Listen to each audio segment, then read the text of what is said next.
il y a je dirais de nombreuses années, nous avions une centaine de logements à faire, comme sur cette maquette. Une parcelle, à peu près 1 hectare, puisque 100 logements, c'est à peu près 1 hectare de sol, de terrain. Et puis nous avons dessiné pour notre client 2 bâtiments de 50 logements de part et d'autre d'une voie de distribution comme il en existe partout en périphérie des villes.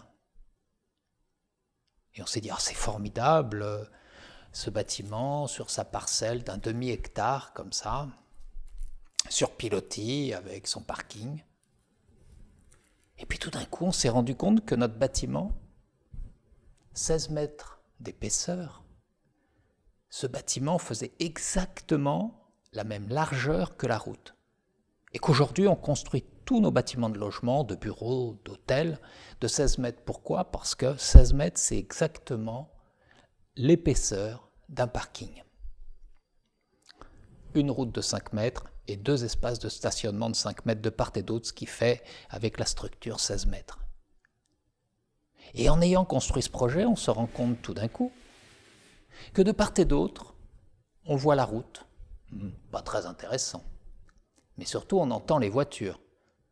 On respire les gaz d'échappement. Et puis on les laisse s'envoler dans l'air.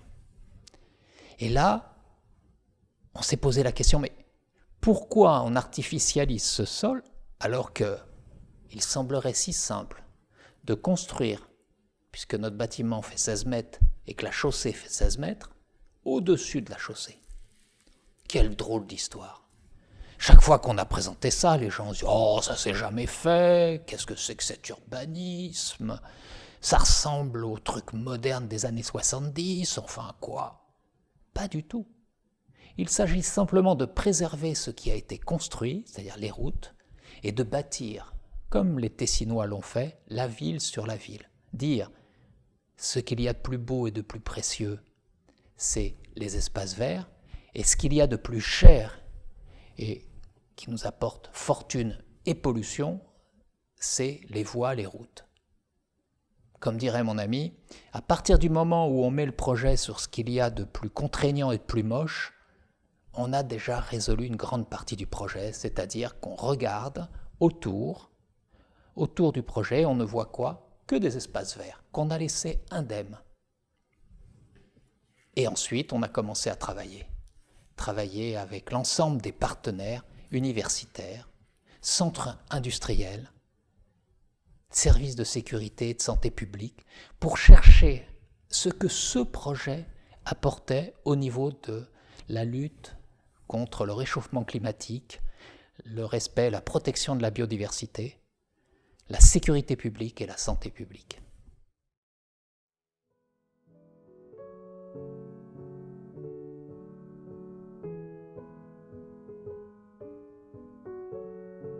Le foncier routier est valorisable. Le foncier routier représente une richesse non spéculative et indispensable au flux des personnes et des biens. Il concentre à la fois les richesses et les pollutions environnementales qui sont à l'origine de la transformation climatique et des pathologies sur la santé. Nous pouvons, en construisant au-dessus des chaussées, faire de notre secteur d'activité, la construction, l'urbanisme, le paysage, l'architecture, la pointe de la recherche active. Trouver nos lettres de noblesse et notre dimension artistique.